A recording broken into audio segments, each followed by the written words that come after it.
ನಮಸ್ಕಾರ. ಅಖಂಡ ಜ್ಯೋತಿಷ್ಯ ವಿಶೇಷ ಕಾರ್ಯಕ್ರಮಕ್ಕೆ ಸ್ವಾಗತ. ನಾನು ದಿವ್ಯಶ್ರೀ ದಾಸ್.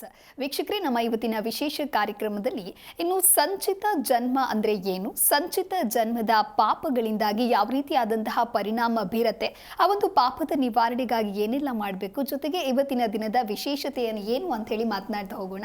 ಈ ಕುರಿತು ತಿಳಿಸಿಕೊಡಲು ಡಾಕ್ಟರ್ YSK ಆಚಾರ್ಯ ಗುರುಗಳು, ಖ್ಯಾತ ಜ್ಯೋತಿಷಿಗಳು ಮತ್ತು ಕಾಮಾಖ್ಯ ಪ್ರತ್ಯಂಗಿರ ಅವರು ನಮ್ಮ ಜೊತೆ ಕಾರ್ಯಕ್ರಮದಲ್ಲಿದ್ದಾರೆ. ಬನ್ನಿ ಅವರನ್ನ ಕಾರ್ಯಕ್ರಮಕ್ಕೆ ವೆಲ್ಕಮ್ ಮಾಡೋಣ. ನಮಸ್ಕಾರ ಗುರುಜಿ, ಕಾರ್ಯಕ್ರಮಕ್ಕೆ ಸ್ವಾಗತ. ನಮಸ್ತೆ ಅಪ್ಪ. ಅಸ್ಮದ್ ಗುರುಭ್ಯೋ ನಮಃ. ಹೈಂ ಹ್ರೀಂ ಶ್ರೀಂ ಶ್ರೀಮಾತ್ರೇ ಲಲಿತಾಂಬಿಕಾಯೇ ನಮಃ. ಶ್ರೀ ವಿಷ್ಣು ರೂಪಾಯ ನಮಃ ಶಂಕರಾಯ. ಗುರುಜಿ, ಇವತ್ತಿನ ವಿಚಾರ ಏನು ಅಂತ ಹೇಳಿ ಮಾತನಾಡೋದಕ್ಕೂ ಮುನ್ನ ಇವತ್ತಿನ ವಿಶೇಷತೆ ಏನು ಅಂತ ಹೇಳಿ ನಮ್ಮ ವೀಕ್ಷಕರಿಗಾಗಿ ತಿಳಿಸಿಕೊಡೋದು. ಖಂಡಿತ. ಓಂ ಕಾಮಾಖ್ಯಾಂ ವರದಾ ದೇವಿ ನೀಲಾಂಚಲ ನಿವಾಸಿನಿ ಕಾಮಸ್ಯ ಸರ್ವದೇ ಮಾತಾ ಮಾತೃ ಸಪ್ತಕ ಸೇವಿತೆ ಜಾಮದಗ್ನಸ್ಯ ರಾಮಸ್ಯ ಮಾತೃಹತ್ಯಾ ವಿಮೋಚನಿ ಪಂಚಶಂಕರ ಸಂಸ್ಥಾನ ಭಕ್ತಪಾಲನ ತತ್ಪರ ಕಲ್ಯಾಣದಾಯಿನಿ ಮಾತಾ ವಿಪ್ರದರ್ಶಿತ ನರ್ತನ ಹರಿಕ್ಷೇತ್ರೇ ಕಾಮರೂಪೇ ಪ್ರಸೀದ ಮಮ ಸರ್ವದಾ. ಶ್ರೀಮಾತ್ರೇ ನಮಃ. ಎಲ್ಲ ವೀಕ್ಷಕ ಮಹಾಶಯರಿಗೂ, ನನ್ನ ದೇಶದ ಅನ್ನದಾತರಾದಂಥ ರೈತರಿಗೂ, ದೇಶವನ್ನು ಕಾಯ್ತಾ ಇರತಕ್ಕಂತಹ ಎಲ್ಲ ಸೈನಿಕರಿಗೂ ಕೂಡ ನನ್ನ ಆರಾಧ್ಯ ಮಾತೆಯಾದ ಮಾ ಕಾಮಾಖ್ಯ ಪ್ರತ್ಯಂಗಿರಾ ದೇವಿಯು ಸಂಪೂರ್ಣವಾಗಿರ್ತಕ್ಕಂಥ ಅನುಗ್ರಹವನ್ನು ದಯಪಾಲಿಸಲಿ ಅಂತೇಳಿ ಆ ಜಗದಂಬೆಯ ಅಡೆದಾವರಗಳಿಗೆ ವಂದಿಸುತ್ತಾ, ಇವತ್ತಿನ ವಿಶೇಷವಾಗಿರ್ತಕ್ಕಂಥ ಸುದಿನದಲ್ಲಿ ಸ್ವಸ್ತಿಸ್ತ್ರೀ ವಿಶ್ವಾವಸನಾಮ ಸಂವತ್ಸರೆ ದಕ್ಷಿಣಾಯನೇ ಹಿಮಂತ ಋತುವಿನ ಪುಷ್ಯಮಾಸದಲ್ಲಿ, ಅದರಲ್ಲೂ ಕೂಡ ಸೋಮವಾರ ಕೃಷ್ಣ ಪಕ್ಷದ ದ್ವಿತೀಯ ತಿಥಿ ಇರತಕ್ಕಂಥದ್ದು. ವಿಶೇಷವಾಗಿ ಪುಷ್ಯ ನಕ್ಷತ್ರಯುಕ್ತವಾಗಿ ಸೋಮವಾರ ಬಂದಿರತಕ್ಕಂಥದ್ದು. ಏನಪ್ಪ ಈ ಸೋಮವಾರ, ಏಕೆಂದರೆ ನಿನ್ನೆನೇ ಪುಷ್ಯ ನಕ್ಷತ್ರ ಪ್ರಾರಂಭ ಆಗಿತ್ತು. ರವಿ ಪುಷ್ಯಯೋಗದೊಂದಿಗೆ ಈ ಒಂದು ಹಿಂದೂ ಪುಷ್ಯಯೋಗ ಅಂತಕ್ಕಂಥದ್ದಿದೆ. ಅದರಲ್ಲೂ ಕೂಡ ಇವತ್ತಿನ ವಿಶೇಷತೆ ಏನಪ್ಪ ಅಂದರೆ, ಭಾರತಾದ್ಯಂತ 51 ಶಕ್ತಿಪೀಠಗಳಿದ್ದಾವೆ. 51 ಶಕ್ತಿಪೀಠಗಳಲ್ಲಿ ನನ್ನ ಆರಾಧ್ಯ ಮಾತೆಯಾದ ಮಾ ಕಾಮಾಖ್ಯ ದೇವಿಯ ವಿವಾಹ ಮಹೋತ್ಸವದ ಸಂದರ್ಭ. ಕಾಮೇಶ್ವರ ಕಾಮಾಖ್ಯ ತಾಯಿಯ ಅಲ್ಲಿ ವಿಶೇಷವಾಗಿರ್ತಕ್ಕಂಥ ಸವ್ಯಾಪಸವ್ಯ ಮಾರ್ಗಸ್ಥ ಸರ್ವಾಪದ್ಯ ನಿವಾರಣಿ ಅಂತೇಳಿ ಅಮ್ಮನವರು ಸವ್ಯ ಮತ್ತು ಅಪಸವ್ಯಯುಕ್ತವಾಗಿ ಒಂದು ಶಕ್ತಿಯುತವಾದಂಥ ಪೀಠವಾದದ್ದು ಕಾಮಾಖ್ಯ ಕ್ಷೇತ್ರ. ಅದು ಅಸ್ಸಾಂನಲ್ಲಿರ್ತಕ್ಕಂಥದ್ದು. ಇತ್ತೀಚೆಗೆ ನಮ್ಮ ಕರ್ನಾಟಕದಲ್ಲೂ ಕೂಡ ಇದು ಸ್ವಲ್ಪ ಪ್ರಚಲಿತಕ್ಕೆ ಬರ್ತಾ ಇದೆ. ಆದರೆ ಅತ್ಯಂತ ಗೌಪ್ಯವಾಗಿ ಅಲ್ಲಿ ಆರಾಧನೆ ಮಾಡತಕ್ಕಂಥ ವಿಧಾನವೇ ಬೇರೆ. ಅಂತಹ ಪರಮೋತ್ತಮವಾಗಿರ್ತಕ್ಕಂಥ ಜಗದಂಬೆಯು ದಕ್ಷ ಮಹಾರಾಜನ ಮಗಳಾಗಿ ಅವತರಿಸಿ ಎಲ್ಲಿ ಅವತಾರವಾದಾಗ ಅವಳಿಗೆ ಎಲ್ಲಿ ಅವಮಾನ ಆಗುತ್ತೋ ಆ ಸಂದರ್ಭದಲ್ಲಿ ಅವಳು ಅಗ್ನಿಕುಂಡಕ್ಕೆ ಆರ್ತಾಳೆ. ಆರದಂತಹ ಸಂದರ್ಭದಲ್ಲಿ ಮತ್ತೆ ಸತಿಯಾಗಿ ಅವಳು ಈ ಲೋಕಕ್ಕೆ ಬಂದಾಗ ಅನೇಕ ವರ್ಷಗಳ ಕಾಲ, ಅದಕ್ಕೋಸ್ಕರ ಅವಳಿಗೆ ನಾವು ಅಪರ್ಣ ಅಂತ ಕರಿತೀವಿ. ತುಂಬ ದಿನಗಳ ಕಾಲ ಎಲೆಬಳ್ಳಿಗಳನ್ನು ತಿಂದುಕೊಂಡು ಜೀವನ ಮಾಡಿದಂತಹ ಜಗದಂಬೆಯ ಆ ಒಂದು ಸಾನ್ನಿಧ್ಯ ಇರತಕ್ಕಂಥದ್ದು ಕಾಮಾಖ್ಯದಲ್ಲಿ. ಹಾಗಾಗಿ ಯೋನಿಪೀಠ ಅಂತ ಕೂಡ ನಾವು ಅದನ್ನು ಗುಪ್ತ ಪೂಜೆಗಳಲ್ಲಿ ವಿಶೇಷವಾಗಿರ್ತಕ್ಕಂಥದ್ದು. ಅಂತಹ ಅಮ್ಮನವರ ವಿಶೇಷದ ದಿವಸ ಏನಪ್ಪ ಅಂದರೆ, ಪಂಚಶಂಕರ ಸಂಸ್ಥಾನ ಭಕ್ತಪಾಲನ ತತ್ಪರ ಕಲ್ಯಾಣದ ಆಯಿನೇ ಮಾತಾ ವಿಪ್ರದರ್ಶಿತ ನರ್ತನ ಅಂತೇಳಿ ಅಮ್ಮನವರು ಏನಪ್ಪ ಅಂದರೆ, ಯಾವುದಕ್ಕೆ ಮೋಕ್ಷಾದಿಗಳನ್ನು ಕೊಡ್ತಾಳೆ ಅಂದರೆ, ಈ ಜಗತ್ತಿಗೆ ಅವಳು ಕೀಲಿಕೈ. ಈ ಜಗತ್ತು, ಈಗ ನಾವು ಒಂದು ಮನೆಯನ್ನು ಪ್ರವೇಶ ಮಾಡಬೇಕಾದ್ರೆ ಬೀಗ ಇಂಪಾರ್ಟೆಂಟ್ ನಮಗೆ. ಹಾಗೆ ಜಗದಂಬೆ ನಮ್ಮ ಬದುಕಿನಲ್ಲಿರ್ತಕ್ಕಂಥ ಸಂಚಿತ ಕರ್ಮಾದಿಗಳನ್ನು ವಿಮೋಚನೆ ಮಾಡಬೇಕಾದ್ರೆ ಕೀ ಓಪನ್ ಆಗಬೇಕು. ನಾವು ಕೀ ಅಂದರೆ ಏನು, ಈಗೆಲ್ಲ ಸ್ವಿಚ್ ವರ್ಡ್ಸ್ ಅಂತ ನಾವು ಬರ್ತಾ ಇದೆ. ಹಾಗಾಗಿ ಆ ಅಮ್ಮನವರ ಇವತ್ತಿನ ದಿವಸ ನಿಮ್ಮೆಲ್ಲರ ಪ್ರಾರ್ಥನೆಯು ಕೂಡ ಸಂಪೂರ್ಣವಾಗಿ ಆಗ್ತಕ್ಕಂಥ ಯಾವುದೇ ಸಂದೇಹ ಬೇಡ. ಅಂತಹ ಪರಮೋತ್ತಮವಾಗಿರ್ತಕ್ಕಂಥ ಸುದಿನದಲ್ಲಿ ಸಾಕ್ಷಾತ್ ಪಾರ್ವತಿ ಪರಮೇಶ್ವರರ ಮದುವೆ ಇರತಕ್ಕಂಥ ದಿನ. ಅಂತಹ ಪರಮೋತ್ತಮವಾದ ದಿನದಲ್ಲಿ ನೀವು ಈ ಮಂತ್ರವನ್ನು ಹೇಳ್ಕೊಳ್ತಾ ಬನ್ನಿ. ಖಂಡಿತ ನಿಮ್ಮ ಬದುಕಿನಲ್ಲಿ ಏನೆಲ್ಲ ಅಡೆತಡೆಗಳಿದ್ದಾವೆ, ಆ ಆಚರಣೆಗೆ ಬರಬಹುದಾದಂಥ ಎಲ್ಲ ವಿಚಾರಾದಿಗಳಲ್ಲೂ ಕೂಡ ಎಲ್ಲೋ ನಿಂತು ಹೋಗ್ತಾ ಇದೆ ಅಂತಕ್ಕಂಥದ್ದು ಇದ್ದವರು ಇವತ್ತಿನ ದಿವಸ ಈ ಮಂತ್ರವನ್ನು ಪ್ರಾರಂಭವನ್ನು ಮಾಡಿ. ಯಾಕೆಂದರೆ ತುಂಬ ಜನರ ಬದುಕಿನಲ್ಲಿ ಬದಲಾವಣೆ ಆಗಿರ್ತಕ್ಕಂಥ ವಿಶೇಷತೆ ಇದೆ. ಏನಪ್ಪ ಅಂದರೆ, ಪ್ರತಿನಿತ್ಯವೂ ಕೂಡ 216 ಬಾರಿ ಈ ಮಂತ್ರವನ್ನು ನೀವು ಉಚ್ಚಾರವನ್ನು ಮಾಡಬೇಕು. ಯಾವ ಮಂತ್ರ ಹಾಗಿದ್ದರೆ, ಓಂ ಕ್ಲೀಂ ಕ್ಲೀಂ ಕಾಮಾಖ್ಯಾಂ ಕ್ಲೀಂ ಕ್ಲೀಂ ನಮಃ. ಓಂ ಕ್ಲೀಂ ಕ್ಲೀಂ ಕಾಮಾಖ್ಯಾಂ ಕ್ಲೀಂ ಕ್ಲೀಂ ನಮಃ. ಈ ಮಂತ್ರನ ಪ್ರತಿನಿತ್ಯವೂ ಕೂಡ ನೀವು 216 ಬಾರಿ ನೀವು ಜಪಿಸ್ತಾ ಬನ್ನಿ. ಇದಕ್ಕೆ ಯಾವುದೇ ವಿಧವಾದಂತಹ ಆಚರಣೆಯ ಮೌಢ್ಯತೆಗಳಿಲ್ಲ. ಶ್ರದ್ಧೆ ಮತ್ತು ಭಕ್ತಿ ಮಾತ್ರ ಪ್ರಧಾನವಾದದ್ದು. ಹಾಗಾಗಿ ಈ ಮಂತ್ರವನ್ನು ನೀವು ಇವತ್ತಿನ ದಿವಸ ಪ್ರಾರಂಭ ಮಾಡಿ ನಿಮ್ಮ ಬದುಕನ್ನು ಉಜ್ಜೀವನವನ್ನಾಗಿ ಮಾಡಿಕೊಳ್ಳಿ. ಒಳ್ಳೆಯದಾಗಲಿ. ಸರಿ ಗುರುಜಿ, ಇನ್ನು ಇವತ್ತಿನ ದಿನದ ವಿಶೇಷತೆ ಏನು ಅಂತ ಹೇಳಿ ತಿಳಿಸ್ಕೊಟ್ಟಿದ್ದೀರಾ. ಹಾಗೆ ಮಾತನಾಡ್ತಾ ಹೋಗೋದಾದ್ರೆ ಗುರುಗಳೇ, ಸಂಚಿತ ಜನ್ಮ ಅನ್ನೋದನ್ನ ನಾವೆಲ್ಲರೂ ಕೂಡ ಕೇಳಿರ್ತೀವಿ. ಆದರೆ ಸಂಚಿತ ಜನ್ಮದ ಪಾಪಗಳು ಅಂತ ಅಂದಾಗ ಏನಿದು ಅನ್ನುವಂತಹ ಪ್ರಶ್ನೆ ಸಹಜವಾಗಿ ಮೂಡುತ್ತೆ. ಹಾಗಾಗಿ ಸಂಚಿತ ಜನ್ಮದ ಪಾಪಗಳ ಕುರಿತಂತೆ ನಮ್ಮ ವೀಕ್ಷಕರಿಗಾಗಿ ತಿಳಿಸಿಕೊಡೋದಾದ್ರೆ ಗುರುಗಳೇ. ಅಂದರೆ ಈ ಜಗತ್ತು ಒಂದು ಯುಕ್ತವಾಗಿದೆ. ಯಾವುದರ ಯುಕ್ತ? ಪ್ರಕೃತಿಯ ಯುಕ್ತ ಅಂತ. ಈ ಜಗತ್ತಿಗೆ ಮೂಲಾಧಾರನಾಗಿರ್ತಕ್ಕಂಥವನು ಯಾರಪ್ಪ ಅಂದರೆ ಸಾಕ್ಷಾತ್ ಸೂರ್ಯನು, ಗ್ರಹಾದಿಗಳು ಅಂತ. ಈ ಸೂರ್ಯಚಂದ್ರರು ಅಂತಕ್ಕಂಥದ್ದು ನಮಗೆ ಪ್ರತ್ಯಕ್ಷವಾಗಿ ಕಾಣ್ತಕ್ಕಂಥ ದೇವತೆಗಳು. ಇನ್ನು ಯಾವುದೇ ಪ್ರಕೃತಿಯಲ್ಲಿ ನಮಗೆ ಒಂದು ಸ್ಪಷ್ಟತೆ ಇಲ್ಲದೆ ಇರತಕ್ಕಂಥದ್ದು. ಯಾಕಂದರೆ ತುಂಬ ಸಾಮೀಪಕ್ಕೆ ಹೋದಾಗ ಮಾತ್ರ ನಮಗೆ ಸ್ಪಷ್ಟತೆ ಸಿಗುತ್ತೆ. ದೂರದಿಂದ ಎಲ್ಲವೂ ಲಯಯುಕ್ತವಾಗಿರುತ್ತೆ. ಅಂದರೆ ನಾವು ಹಸಿರನ್ನು ನೋಡಿದಾಗ ಎಲ್ಲ ಜಗತ್ತೆಲ್ಲವೂ ಕೂಡ ದೂರದಿಂದ ಒಂದು ಸಮುದ್ರವನ್ನು ಹೇಗೆ ನೋಡ್ತೀವೋ, ಪ್ರಕೃತಿಯು ಮೇಲಿಂದ ನೋಡಿದಾಗ ಎಲ್ಲ ಹಚ್ಚ ಹಸಿರಾಗಿ ಕಾಣುತ್ತೆ. ಆದರೆ ಆ ಅಚ್ಚು ಹಸಿರಿನತನದಲ್ಲಿ ಭಗವಂತನಾದಂತಹ ಸೂರ್ಯನಾರಾಯಣನು ನಮಗೆ ಎಲ್ಲವನ್ನೂ ಗೋಚರಿಸುವ ಸದೃಶ ಅಂತಕ್ಕಂಥದ್ದು ನಾವು ಅದೃಶ್ಯ ಸದೃಶ ಅಂತಕ್ಕಂಥದ್ದು. ಆ ಸದೃಶಮಯವಾಗಿ ತೋರಿಸುವಂತಹ ಶಕ್ತಿ ಯಾರಿಗಿದೆಯಪ್ಪ ಅಂದರೆ ಅದು ಸೂರ್ಯನಾರಾಯಣನಿಗಿದೆ. ಸೂರ್ಯ ಅಂದರೆ ನಮಗೆ ಮುಖ್ಯವಾಗಿ ಆತ್ಮಕಾರಕನು. ಆತ್ಮಕ್ಕೆ ಅವನೇ ಅಧಿಕಾರಕನಾಗಿರ್ತಕ್ಕಂಥವನು. ಮತ್ತು ವಿಶೇಷವಾಗಿ ಆರೋಗ್ಯ ಪ್ರದಾತನವನು. ಇನ್ನು ಯಾಕೆಂದರೆ ಯಾವುದೇ ಗಿಡ ಮರಗಳಿಗೆ, ಯಾಕೆಂದರೆ ಮರಗಳಿಗೂ ನಮಗೊಂದು ಅವಿನಾಭಾವ ಸಂಬಂಧ ಇದೆ. ಯಾಕೆಂದರೆ ಇದಕ್ಕೆ ಯಾರು ಮುಖ್ಯವಾಗಿ ಅವಿನಾಭಾವ ಸಂಬಂಧಕ್ಕೆ ಯಾರು ವ್ಯಕ್ತಿತ್ವ ಇರ್ತಾರಪ್ಪ ಅಂದರೆ ವಾಯುದೇವನು. ಏಕೆಂದರೆ ನಾವು ಕೊಡುವ ಗಾಳಿಯನ್ನು ಮರಗಳು ಸ್ವೀಕಾರ ಮಾಡ್ತವೆ, ಮರಗಳು ಕೊಡುವ ಗಾಳಿಯನ್ನು ನಾವು ಸ್ವೀಕಾರ ಮಾಡ್ತೀವಿ. ಇದು ಯಾಕಂದರೆ ಇಲ್ಲೇ ಇದೆ ಗಿವ್ ಆ್ಯಂಡ್ ಟೇಕ್ ಪಾಲಿಸಿ ಅಂತ. ಈ ಪ್ರಕೃತಿಯಲ್ಲಿ ಇರ್ತಕ್ಕಂಥ ಪ್ರತಿಯೊಂದು ಕೂಡ ಗಿವ್ ಆ್ಯಂಡ್ ಟೇಕ್ ಪಾಲಿಸಿಯಲ್ಲಿ ಇರ್ತಕ್ಕಂಥದ್ದು, ಪ್ರತಿಯೊಂದು ಬದುಕಿನಲ್ಲೂ ಕೂಡ. ಹಾಗೆ ಸಂಚಿತ ಕರ್ಮ ಅಂತಕ್ಕಂಥದ್ದು ಏನಪ್ಪ ಅಂದರೆ ನಾವು ಆಗಾಮಿ, ಸೂಚಿತ, ಸಂಚಿತ ಅಂತಕ್ಕಂಥದ್ದು ಕರಿತೀವಿ. ಪ್ರಾರಬ್ಧ ಕರ್ಮ ಅಂತ ಕರಿತೀವಿ. ಸಂಚಿತ ಅಂದರೆ ಏನಪ್ಪ ಅಂದರೆ ಒಂದು ಮುಖ್ಯವಾಗಿ ಒಂದು ನಿರ್ದಿಷ್ಟವಾದ ಕರ್ಮವನ್ನು ಇಲ್ಲಿ ನಾವು ದೃಢ ಕರ್ಮಗಳು, ಅದೃಢ ಕರ್ಮಗಳು, ಕಾಲಾತೀತ ಕರ್ಮಗಳು ಅಂತ ಕರಿತೀವಿ. ಈ ಕಾಲಾತೀತ ಕರ್ಮವೇ ಸಂಚಿತ ಕರ್ಮ. ನಿಮಗೆ ಬದುಕಿನಲ್ಲಿ ಎಲ್ಲ ಇರುತ್ತೆ, ಆದರೆ ನಿಮಗೆ ನೆಮ್ಮದಿ ಇರಲ್ಲ. ಇದಕ್ಕೆ ಸಂಚಿತ ಕರ್ಮ ಪ್ರಾರಬ್ಧವಾಗಿ ಬಂದಿರುತ್ತೆ. ಅಂದರೆ ಕೆಲವರು ನಾವೀಗ ತುಂಬ ಶ್ರೀಮಂತರ ಮನೆಯಲ್ಲಿ ಹುಟ್ಟಿರ್ತಾರೆ, ಆದರೆ ಅವರು ಎಲ್ಲದರಲ್ಲೂ ಕೂಡ ವಂಚಿತರಾಗ್ತಾ ಇರ್ತಾರೆ. ಇದಕ್ಕೆ ಕಾರಣ ಏನಪ್ಪ ಅಂದರೆ ಸಂಚಿತ ಕರ್ಮದ ದೋಷ. ಇಲ್ಲಿ ಪ್ರಾರಬ್ಧ ಕರ್ಮ ಬೇರೆ, ಸಂಚಿತ ಅಂದರೆ ಏನು? ಅದೆಷ್ಟೋ ಜನ್ಮಗಳಲ್ಲಿ ಮಾಡಿರ್ತಕ್ಕಂಥ, ಈಗ ನಾವು ಉಳಿಕೆ, ಈಗ ಫಾರ್ ಎಕ್ಸಾಂಪಲ್ಲು ಒಂದು 1,000 ರೂಪಾಯಿ ದುಡ್ಡನ್ನು ನಾವು ಬ್ಯಾಂಕಿಂದ 999 ರೂಪಾಯಿ ಡ್ರಾ ಮಾಡಿದ್ರೆ ₹1 ಹಾಗೇ ಇರುತ್ತೆ. ಎಲ್ಲಿರುತ್ತೆ? ಅದು ಅಕೌಂಟಲ್ಲೇ ಇರುತ್ತೆ. ನಮ್ಮ ಬದುಕಿಗೂ ಕೂಡ ಅಕೌಂಟ್ ಇರುತ್ತೆ. ಈ ಅಕೌಂಟಲ್ಲಿ ಪ್ರತಿನಿತ್ಯವೂ ಕೂಡ ಆಡಾಗ್ತಾ ಹೋಗ್ತಕ್ಕಂಥದ್ದೇ ಸಂಚಿತ ಕರ್ಮ. ನಾವು ಅದಕ್ಕೋಸ್ಕರನೇ ಲಯಪ್ರದವಾದಂಥ ಬದುಕನ್ನು ಹೇಗೆ ನಾವು ಅನುಸಂಧಾನಕ್ಕೆ ನಾವು ನಿತ್ಯ ಜೀವನದಲ್ಲಿ ಹೇಗೆ ನಾವು ಅಳವಡಿಸ್ಕೊಳ್ತೀವೋ ಅದರ ಮೇಲೆ ಇದರ ವಿಮೋಚನೆ ಇರ್ತಕ್ಕಂಥದ್ದಾಗುತ್ತೆ. ನಿತ್ಯ ಜೀವನ ಅಂದರೆ ಏನು? ನಿತ್ಯ ಅಂದರೆ ಏನೋ ಬೆಳಿಗ್ಗೆ ಎದ್ವಿ, ಸಾಯಂಕಾಲ ಮಲಗಿದ್ವಿ, ಮಧ್ಯಾಹ್ನ ಊಟ ಮಾಡಿದ್ವಿ, ರಾತ್ರಿ ಮಲಗಿದ್ವಿ ಅಂತಕ್ಕಂಥದ್ದು ಬದುಕಲ್ಲ. ಬದುಕಿನಲ್ಲಿ ಅತ್ಯಂತ ಶ್ರೇಷ್ಠವಾದದ್ದೇನಪ್ಪ ಅಂದರೆ ಜಂತೂನಾಂ ನರಜನ್ಮ ಮುತ್ತಮಂ ಅಂತೆ. ಎಲ್ಲ ಜಂತುಗಳಲ್ಲಿ 84 ಲಕ್ಷ ಜೀವರಾಶಿಗಳಲ್ಲಿ ಮನುಷ್ಯನಿಗೆ ಅತಿ ಪ್ರಾಧಾನ್ಯವಾಗಿರ್ತಕ್ಕಂಥ ಸ್ಥಾನಮಾನವನ್ನು ಭಗವಂತ ಕೊಟ್ಟಿದ್ದಾನೆ. ಇವನು ಧರ್ಮಾಧೀನನು. ಮನುಷ್ಯ ಅಂತಕ್ಕಂಥವನು ಧರ್ಮಾಧೀನನಾಗಿರ್ತಕ್ಕಂಥವನಾಗಿರ್ಬೇಕು. ಧರ್ಮ ಅಂದರೆ ಏನು? ಕರ್ಮಧರ್ಮಾಧಿಪತಿಗಳು ಅಂತ ಕರಿತೀವಿ ನಾವು. ಧರ್ಮಾಧಿಪತಿ ಗುರು ಆದರೆ ಕರ್ಮಾಧಿಪತಿ ಶನಿ ಆಗ್ತಾನೆ. ಶನಿ ಅಂತಕ್ಕಂಥವನು ಏನಪ್ಪ ಅಂದರೆ ಸಮೃದ್ಧವಾದ ಬದುಕಿಗೆ, ನಾನು ಒಂದು ಸಂಚಿಕೆಯಲ್ಲಿ ಹೇಳಿದೆ, ಯಥೇಚ್ಛವಾದ ಹಣವನ್ನು ಕೊಡ್ತಕ್ಕಂಥ ಯಾವುದಾದ್ರೂ ಏಕಮೇವ ಗ್ರಹ ಇದ್ದರೆ ರಾಹು ನಂತರದಲ್ಲಿ ಬರ್ತಕ್ಕಂಥವನು ಶನಿ. ಶನಿ ಹಾಗೆ ಅದನ್ನು ಸಂಪೂರ್ಣವಾಗಿ ಲಯವನ್ನು ಮಾಡ್ತಾನೆ. ಯಾಕಂದರೆ ಅವನು ಕಾಲಪುರುಷನು, ಸಾಕ್ಷಾತ್ ಪರಮೇಶ್ವರನ ಅಂಶಧಾರನಾದಂಥ ಶನೇಶ್ವರನು ಸರ್ವ ವಿಧವಾಗಿ ಮನುಷ್ಯನ ಆಯುಷ್ಯಗೆ ಅವನೇ ಕಾರಣೀಭೂತನಾದರೂ ಮನುಷ್ಯನ ಹೆಜ್ಜೆಯಲ್ಲೂ ಕೂಡ ಅವನ ಲಯತ್ವ ಇರುತ್ತೆ. ಹಾಗಾಗಿ ಈ ಸಂಚಿತ ಕರ್ಮ ಅಂತಕ್ಕಂಥದ್ದು ನಮ್ಮ ಪೂರ್ವಜನ್ಮಕೃತ ಪಾಪಂ ವ್ಯಾಧಿರೂಪೇಣ ಬಾಧಯೇತ್ ಅಂತ ಹೇಳುತ್ತೆ. ಪೂರ್ವಜನ್ಮಕೃತ ಪಾಪಂ ವ್ಯಾಧಿರೂಪೇಣ ಬಾಧಯೇತ್ ಅಂತ. ಹಾಗಾಗಿ ಆ ವ್ಯಾಧಿಗಳು ಏನು ಬರುತ್ತೆ ನಮ್ಮದು ಅಂತಕ್ಕಂಥದ್ದನ್ನು ಮುಂದೆ ತಿಳ್ಕೊಳ್ಳಿ. ಓಕೆ ಗುರುಜಿ, ಈ ಕುರಿತಂತೆ ಮತ್ತಷ್ಟು ಮಾತನಾಡ್ತಾ ಹೋಗೋಣ. ಕುಸುಮ ಅಂತ ಹೇಳಿ ಕರೆ ಮಾಡಿದ್ದಾರೆ. ನಮಸ್ಕಾರ ಕುಸುಮ. ನಮಸ್ಕಾರ ಗುರುಜಿ. ಅಪ್ಪ ನಮಸ್ಕಾರ ತಾಯಿ. ಎಲ್ಲಿಂದ ಕರೆ ಮಾಡ್ತಾ ಇದ್ರಾ? ಬೆಂಗಳೂರಿಂದ. ಓಕೆ, ಯಾರ ಬಗ್ಗೆ ಕೇಳಬೇಕಾಗಿತ್ತು? ನಮ್ಮ ಅಪ್ಪನ ಬಗ್ಗೆ. ಓಕೆ, 1 ರಿಂದ 30 ಸಂಖ್ಯೆ ಒಳಗೆ ಯಾವುದಾದ್ರೂ ಒಂದು ನಂಬರನ್ನು ಆಯ್ಕೆ ಮಾಡಿ. 15. ಓಕೆ, ಗುರುಗಳಿದ್ದಾರೆ, ನಿಮ್ಮ ಪ್ರಶ್ನೆ ಏನು ಅಂತ ಹೇಳಿ ತಿಳಿಸಿ. ನಮಸ್ಕಾರ ತಾಯಿ, ಹೇಗಿದ್ದೀರಾ? ಚೆನ್ನಾಗಿದ್ದೀವಿ ಗುರುಜಿ. ಹೇಳಿ, ನಿಮ್ಮ ಸೂಚನೆಯ ಆಧಾರದ ಸಂಖ್ಯೆ ಮೇಲೆ ಯೋಚನೆ ಮಾಡಿದಾಗ ನಿಮ್ಮ ತಂದೆಯವರ ಬಗ್ಗೆ ಕೇಳ್ತಾ ಇದ್ದೀರಾ ಅಂತ. ಏನು ಆರೋಗ್ಯದ ಏನಾದರೂ ಸಮಸ್ಯೆ ಇದೆಯಾ? ಹೌದು ಗುರುಜಿ. ಅಂದರೆ ಸುಟ್ಟೋಗ್ತಾ ಇದ್ದಾರೆ ಅಂತ, ಎಲ್ಲವೂ ಕೂಡ ಲೈವ್ ಆಗ್ತಾ ಇದೆ ಅಂತ, ಏನೋ ಅಂದರೆ ದಿನನಿತ್ಯವೂ ಕೂಡ ಇದರಿಂದ ಅವರು ಪೀಡಿತರಾಗಿದ್ದಾರೆ ಅಂತಕ್ಕಂಥದ್ದು ತೋರಿಸ್ತಾ ಇದೆ.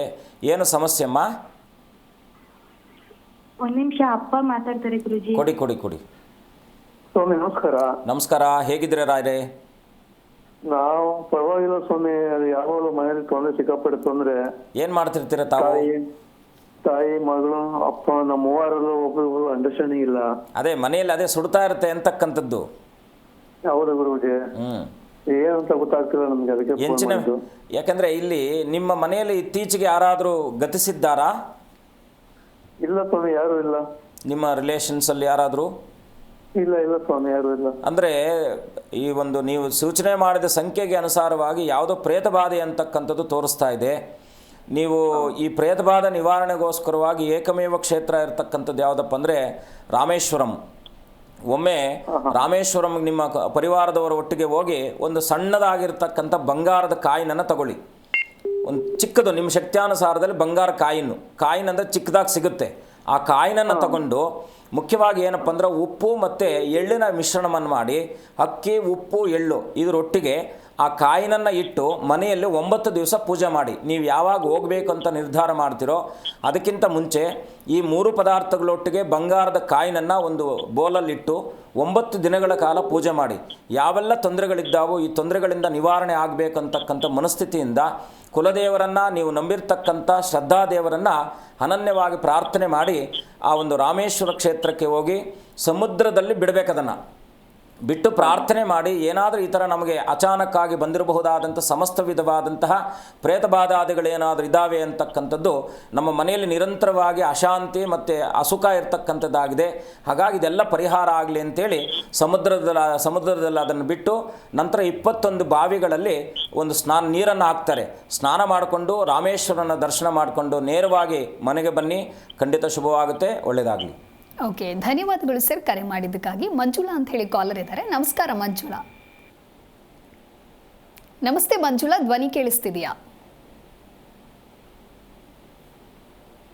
ಮಂಜುಳಾ, ವಾಯ್ಸ್ ಕೇಳಿಸ್ತಿದೆಯಾ? ಹಲೋ, ಮಾತಾಡಿಮ್ಮ. ಓಕೆ, ಎಲ್ಲಿಂದ ಕರೆ ಮಾಡ್ತಾ ಇದ್ದೀರಾ? ಟಿವಿ ನೋಡ್ತಾ ಮಾತನಾಡ್ತಿದ್ರೆ ದಯವಿಟ್ಟು ವಾಲ್ಯೂಮ್ ಮ್ಯೂಟ್ ಮಾಡಿ, ಇಲ್ಲ ಕರೆ ಕಟ್ ಆಗತ್ತೆ. ಎಲ್ಲಿಂದ ಕರೆ ಮಾಡ್ತಿದ್ದೀರಾ ಹೇಳಿ. ಓಕೆ, ಸಂಪರ್ಕ ಸಾಧ್ಯವಾಗ್ತಾ ಇಲ್ಲ. ಗುರುಗಳೇ ತಿಳಿಸ್ಕೊಡ್ತಾ ಇದ್ರಿ ಸಂಚಿತ ಜನ್ಮದ ಪಾಪಗಳ ಕುರಿತಂತೆ. ಹಾಗಾಗಿ ಇದು ಮಕ್ಕಳ ಮೇಲೆ ಯಾವ ರೀತಿಯಾದಂತಹ ಪರಿಣಾಮವನ್ನು ಬೀರುತ್ತೆ ಗುರುಗಳೇ? ನಮಗೆ ಈ ಸಂಚಿತ ಜನ್ಮದ ಕರ್ಮ ಹೆಂಗೆ ಗೊತ್ತಾಗುತ್ತೆ ಅಂದರೆ ಜಾತಕಾನುಸಾರದಲ್ಲಿ ಇದು ಸ್ಪಷ್ಟವಾಗಿ ಗೊತ್ತಾಗುತ್ತೆ. ಎರಡನೇದಾಗಿ ಆರುಢ ಲಗ್ನ ಅಂತ ಇರ್ತೀವಿ.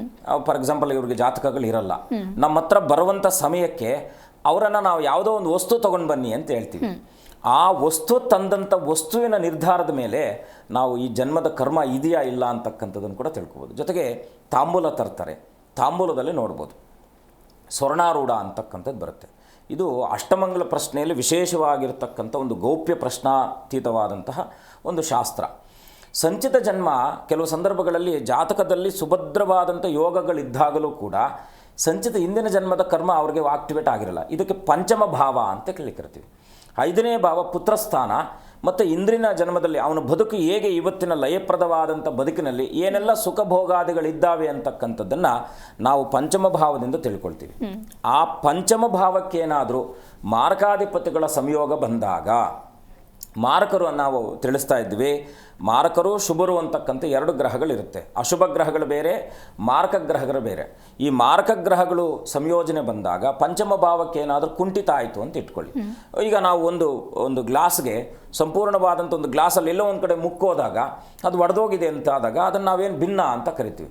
ಹಾಗೆ ಪಂಚಮ ಭಾವಕ್ಕೆ ಭಿನ್ನ ಬಂದಾಗ, ಭಿನ್ನ ಅಂದ್ರೇನು, ಆ ಭಾವಕ್ಕೆ ಪೂರ್ವ ಪುಣ್ಯ ಸ್ಥಾನಕ್ಕೆ ಭಿನ್ನ ಬಂದಾಗ ಈ ಜನ್ಮದಲ್ಲಿ ಅವರು ಆ ಒಂದು ಸಂಚಿತ ಕರ್ಮದ ಫಲಗಳನ್ನು ಪಡಿತಾ ಇರ್ತಾರೆ. ಇದಕ್ಕೆ ಮಕ್ಕಳು ಭಾಗಿಗಳೇ. ಯಾಕೆಂದರೆ ತಂದೆ ಮಾಡಿದಂತಹ ಪುಣ್ಯ ಪಾಪಾದಿಗಳು ಮಕ್ಕಳಿಗೆ ಬರುತ್ತೆ ಅಂತಕ್ಕಂಥದ್ದು. ಅವರ ಜನ್ಮದಲ್ಲಿ ಮಕ್ಕಳ ಜನ್ಮದಲ್ಲಿರ್ತಕ್ಕಂಥ ಸಮಸ್ತ ವಿಧವಾದ ಪಾಪಾದಿಗಳ ಯುಕ್ತವಾಗಿ ತಂದೆ ತಾಯಿಗಳು ಮಾಡಿರ್ತಕ್ಕಂಥ ಕರ್ಮಗಳು ಕೂಡ ಮಕ್ಕಳ ಮೇಲೆ ಬರುತ್ತೆ. ಇದು ತಾತ ಮುತ್ತಾತಂದ್ರು ಮಾಡಿರ್ತಕ್ಕಂಥ ಎಲ್ಲ, ಯಾಕಂದರೆ ಅವ್ರು ಇಟ್ಟು ಹೋದ ಆಸ್ತಿನ ನಾವು ಅನುಭವಿಸ್ತಾ ಇರ್ತೀವಿ, ಮತ್ತು ಅವ್ರು ಕೊಟ್ಟೋದ ಕರ್ಮಗಳನ್ನು ನಾವು ಅನುಭವಿಸಲ್ಲ. ಅದು ಸಹಜವಾಗಿ ಬರ್ತಕ್ಕಂಥದ್ದು. ನಮಗೆ ನನ್ನ ಅನಲೈಸ್ ಪ್ರಕಾರ ಬದುಕಿನಲ್ಲಿ ಪ್ರತಿಯೊಂದು ಕ್ಷಣವೂ ಕೂಡ ಈ ಎಲ್ಲ ಪ್ರಕೃತಿಗೆ ಸೂರ್ಯನೇ ಪ್ರಧಾನವಾದಂಥ ದೇವರಾದರೆ ಅವನ ಸಹಿತನಾಗಿರ್ತಕ್ಕಂಥ ಗ್ರಹಗಳೇ ಮಾನವನ ಮೇಲೆ ಪ್ರಭಾವವನ್ನು ಬೀರಿರುತ್ತೆ. ಈ ಮಾನವನ ಮೇಲೆ ಪ್ರಭಾವ ಬೀರಿದಂಥ ಪ್ರತಿಯೊಂದು ಗ್ರಹವೂ ಕೂಡ ತನ್ನದೇ ಆದಂತಹ ಒಂದು ವ್ಯಕ್ತಿತ್ವಗಳನ್ನು ಹೊಂದಿರುತ್ತೆ. ಒಂದು ಗ್ರಹಕ್ಕೆ ಲಕ್ಷ ಕಾರಕತ್ವಗಳು ಅಂತ ಬರುತ್ತೆ. ಈಗ ಆಯುಸ್ಸಿಗೆ ಶನಿ ಕಾರಕನಾದರೆ ಅದೇ ಶನಿ ಕೂಡ ಆಯುಸ್ಸನ್ನು ಕೂಡ ತೆಗೆಯುವಂಥವನು ಅವನೇ ಆಗಿರ್ತಾನೆ. ಯಾಕೆಂದರೆ ಆಯುಸ್ಸನ್ನು ವೃದ್ಧಿ ಆಗಲಿ ಅಂತೇಳಿ ನಾವು ಶನಿಯನ್ನು ಪ್ರಾರ್ಥನೆ ಮಾಡಿದಾಗ ಒಂದಷ್ಟು ಸಮಯದ ನಂತರದಲ್ಲಿ ಅವನು ಮೃತ್ಯು ಒಂದೇ ಹೊಂತಾನೆ. ಅದನ್ನು ಯಾರೂ ಕೂಡ ಬದಲಾವಣೆ ಮಾಡಲಿಕ್ಕಾಗಲ್ಲ. ಹಾಗಾಗಿ ಧರ್ಮಪ್ರದವಾಗಿ ವಿಭ ಮತ್ತು ಈ ಕಾಲಾತೀತನಾದಂಥವನು ಯಾರಪ್ಪ ಅಂದರೆ ಅವನಿಗೆ ವಿಭ ಅಂತ ಹೆಸರು. ವಿಭ ಅಂದರೆ ಕಾಣುವುದು ಅಂತ. ನಮ್ಮ ಬದುಕಿನ ಮುಂದೆ ಕಷ್ಟಗಳು ಕಾಣ್ತಾ ಇರುತ್ತೆ, ಬಟ್ ಕಷ್ಟಗಳು ಹೇಗಿದ್ದಾವೆ ಅಂತ ನಮಗೆ ಅರ್ಥ ಆಗ್ತಾ ಇರುತ್ತೆ, ಬಟ್ ಕಷ್ಟ ಹೇಗೆ ಬರ್ತಾ ಇದೆ ಅಂತಕ್ಕಂಥದ್ದು ಗೊತ್ತಾಗಲ್ಲ. ಆ ಕಷ್ಟ ನಷ್ಟ ಅಂತಕ್ಕಂಥದ್ದು ಈ ಕರ್ಮಕಾರಕರಿಂದ ಬರ್ತಕ್ಕಂಥದ್ದು, ನಷ್ಟ ಆಗ್ತಾ ಇರತಕ್ಕಂಥದ್ದು ಆಗುತ್ತೆ. ಸರಿ ಗುರುಜಿ, ಈ ಕುರಿತಂತೆ ಮತ್ತಷ್ಟು ಮಾತನಾಡ್ತಾ ಹೋಗೋಣ. ಇದೀಗ ಮಂಜುಳಾ ಮತ್ತೆ ಸಂಪರ್ಕದಲ್ಲಿದ್ದಾರೆ. ನಮಸ್ಕಾರ ಮಂಜುಳಾ. ನಮಸ್ಕಾರ ಮೇಡಮ್. ಎಲ್ಲಿಂದ ಕರೆ ಮಾಡ್ತಾ ಇದ್ದೀರಾ? ನಾವು ರಾಯಚೂರಿಂದ ಮೇಡಮ್. ಓಕೆ, ಯಾರ ಬಗ್ಗೆ ಕೇಳಬೇಕಾಗಿತ್ತು? ಇದು ನಮ್ಮನೆ ಬಗ್ಗೆ ಏನೇ ಕೇಳಬೇಕಾಯ್ತು ಮೇಡಮ್. ಓಕೆ, 1 ರಿಂದ 30 ಸಂಖ್ಯೆ ಒಳಗೆ ಯಾವುದಾದ್ರೂ ಒಂದು ಸಂಖ್ಯೆಯನ್ನು ಆಯ್ಕೆ ಮಾಡಿ. 12 ಮೇಡಮ್. ಓಕೆ, ಗುರುಗಳಿದ್ದಾರೆ, ನಿಮ್ಮ ಪ್ರಶ್ನೆ ಏನು ಅಂತ ಹೇಳಿ ತಿಳಿಸಿ. ನಮಸ್ಕಾರ ತಾಯಿ, ಹೇಗಿದ್ದೀರಾ? ನಮಸ್ಕಾರ ಗುರುಜಿ. ಕಾರ್ಯಕ್ರಮ ಚೆನ್ನಾಗಿ ಬರ್ತೈತೆ ಗುರುಜಿ. ಬೆಳಗ್ಗೆ 6 ಗಂಟೆಗೆ ನಿಮ್ಮ ಪ್ರೋಗ್ರಾಮ್ ನೋಡಕ್ ರೆಡಿ ಆಗಿರ್ತೀನಿ. ಒಳ್ಳೇದಾಗಲಿ ತಾಯಿ, ಒಳ್ಳೇದಾಗಲಿ. ಅಮ್ಮ, ಏನು ನಿಮ್ಮ ಪ್ರಶ್ನೆ? ವ್ಯಯಾಧಿಪತಿಯ ಸಂಖ್ಯೆಯನ್ನು ಸೂಚನೆ ಮಾಡಿದ್ದೀರಾ. ಏನೋ ನಿತ್ಯ ನಿರಂತರವಾಗಿ ಏನೋ ಅನುಸಂಧಾನಕ್ಕೆ ನಿಮಗೆ ಅಡೆತಡೆ ಆಗ್ತಾ ಇದೆ ಅಂತಕ್ಕಂಥದ್ದು ತೋರಿಸ್ತಾ ಇದೆ. ಏನು ಮಾಡ್ಕೊಂಡಿದ್ದೀರಾ ತಾವು? ಹೌದು ಗುರುಜಿ, ನಾವು ತವ್ರ ಮನೆ ಬಗ್ಗೆ ಕೇಳ್ಬೇಕಾಗಿತ್ತು ಗುರುಜಿ. ಅಪ್ಪ ಅವ್ರೆಲ್ಲ ಮಾಡಿದ್ರು ಹೈಕೋರ್ಟ್ಲಿಂದ ತಮ್ಮನೇಂತ ಏನ್ ಕೊಡ್ತಾ ಇಲ್ಲ. ಅಕ್ಕಗೂ ತುಂಬಾ ತ್ರಾಸು. ಈಗ ಅದೇ ನಿಮ್ ಪ್ರೋಗ್ರಾಮ್ ನೋಡ್ತಿದ್ದೆ, ಎಲ್ಲ ಶ್ರೀಮಂತರ ಮನೆ ಹುಟ್ಟಿದ್ರು ಆಕಿ ಊಟಕ್ಕೆ ತ್ರಾಸ ಆ ತರ ಆಗಿತ್ತು ಗುರುಜಿ. ಹೈಕೋರ್ಟ್ಲಿಂದ ಎಲ್ಲ ಗುರುಜಿ, ಅವ್ಳು ತಮ್ಮನೇಂತ ಬಿಟ್ಟು ಕೊಡ್ತಿಲ್ಲ ಯಾರಿಗೂ. ಅಮ್ಮ, ಖಂಡಿತ ನೀವು ಸೂಚನೆ ಮಾಡಿರೋ ಸಂಖ್ಯೆ 2-2.5 ತಿಂಗಳಲ್ಲಿ ನಿಮಗೆ ಒಂದು ಶುಭಪ್ರದವಾದ ವಾರ್ತೆ ಬರುತ್ತೆ ಅಂತಕ್ಕಂಥದ್ದು ತೋರಿಸ್ತಾ ಇದೆ. ಆದರೂ ನೀವು ಒಂದು ಕೆಲಸ ಮಾಡಿ ತಾಯಿ, ಈ ಎಲ್ಲ ಕೆಲಸ ಕಾರ್ಯಗಳಿಗೆ ವಿಘ್ನಗಳನ್ನು ತರ್ತಕ್ಕಂಥವನು ಯಾರು? ಸಾಕ್ಷಾತ್ ಗಣೇಶ. ನಿಮ್ಮ ಸನ್ನಿಧಾನದಲ್ಲಿ ಎಲ್ಲಾದರೂ ಕೂಡ ನೀವು 2 ಪ್ರಯತ್ನಗಳನ್ನು ಮಾಡಿ. ಒಂದು, 48 ದಿನಗಳ ಕಾಲ ಪ್ರತಿ ಮಂಗಳವಾರ ಮಾತ್ರ ಮಾಡ್ತಕ್ಕಂಥದ್ದು. ಈ 48 ದಿನಗಳಲ್ಲಿ ಎಷ್ಟು ಮಂಗಳವಾರ ಬಂದರೂ ಮಾಡಿ. ಏನಪ್ಪ ಅಂದರೆ ಮನೆಯಲ್ಲಿ ಏನಪ್ಪ ಅಂದರೆ ಒಂದು ಒಳ್ಳೆ ಸುಭದ್ರ ಅಂದರೆ ಒಂದು ಶುಚಿಯಾದಂಥ ಸ್ಥಳ, ಒಂದು ಜಾಗದಲ್ಲಿ ಮುತ್ತಗದ ಎಲೆಯ ಮೇಲೆ ಊಟವನ್ನು ಮಾಡಿ. ಮುತ್ತಗದ ಎಲೆ ಗೊತ್ತಲ್ವಾ?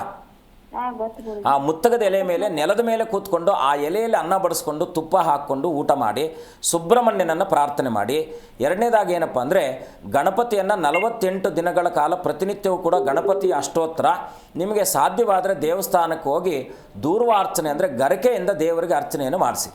ಈ ಎರಡನ್ನು ಮಾಡಿ ಶ್ರೀಂ ರೀಂ ಗಣಪತಯೇ ನಮಃ ಅಂತೇಳಿ ನಿಮ್ಮ ಮನಸ್ಸಿನಲ್ಲಿರ್ತಕ್ಕಂಥ ಎಲ್ಲ ಪ್ರಾರ್ಥನೆಗಳನ್ನು ಗಣಪತಿಗೆ ಒಪ್ಪಿಸಿ ಶ್ರೀಂ ರೀಂ ಗಣಪತಯೇ ನಮಃ, ಶ್ರೀಂ ರೀಂ ಗಣಪತಯೇ ನಮಃ ಅಂತಕ್ಕಂಥ ಮಂತ್ರವನ್ನು ನಿರಂತರವಾಗಿ ನೀವು ಜಪಿಸಿ ಖಂಡಿತ ನಿಮ್ಮ ಮನಸ್ಸಿನಲ್ಲಿರ್ತಕ್ಕಂಥ ಏನು ಆ ಒಂದು ಸಂಕಲ್ಪ ಏನಿದೆಯೋ 2.5 ತಿಂಗಳಲ್ಲಿ ನಿಮಗೆ ಶುಭವಾಗ್ತಕ್ಕಂಥದ್ದಾಗುತ್ತೆ ತಾಯಿ. ಒಳ್ಳೆಯದಾಗಲಿ ಅಮ್ಮ.